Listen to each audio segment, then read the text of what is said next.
Welcome PSY 364 students. This is my week 2 video, and this week is leading up to workshop number 1 on the weekend, and that will mark the end of our getting started period.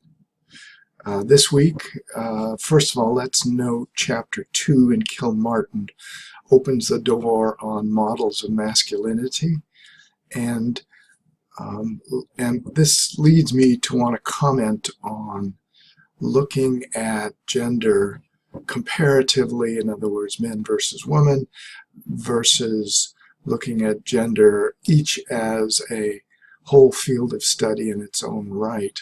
And obviously this course has opted to take a phenomenological approach rather than a comparative approach.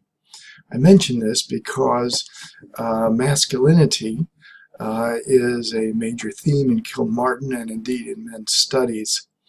And from a comparative perspective, you don't see in women's studies femininity as a major topic.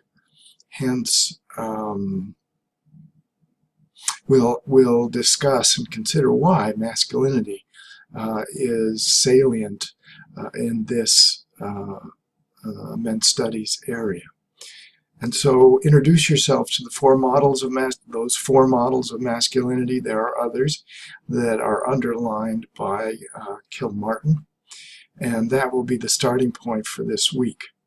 We'll also look at this issue of gender fluidity, which I think is directly related to masculinity.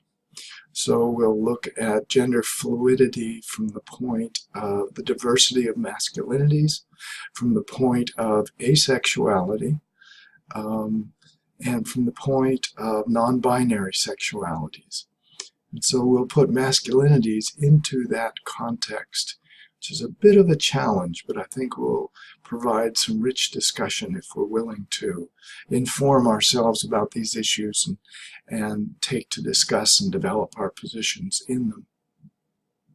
So first we look at opening the door on the study of what are masculinities, or what is masculinity, how transcultural is it, how universal is it, how diverse is it.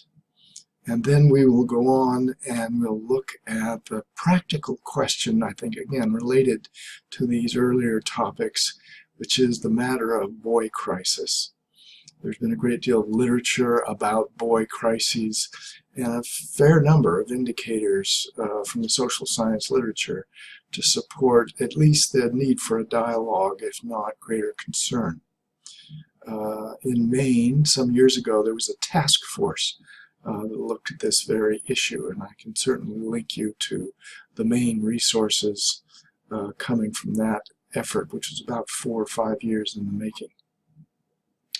So as we are approaching the workshop, by all means put whatever questions you have about the course design and expectations on the discussion board, bring them to the workshop.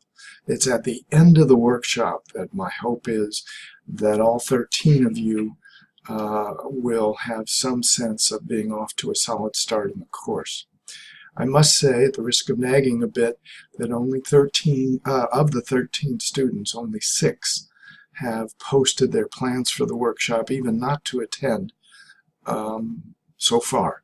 So for the other 7 of you, please make a point of letting the rest of us know if you're going to attend the campus Saturday event, the Phone Bridge Sunday event, or pass up the opportunity altogether.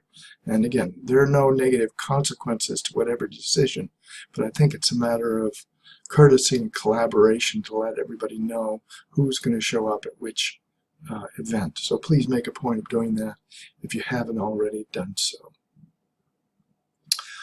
Okay, let me just take a quick look at my notes and see if there's anything else. The case of Hanny Abbey O'Deal is in the gender fluidity folder. I think you'll find that an interesting one. And I would also invite you to reflect upon the image on the front of our website here. I think this is a fascinating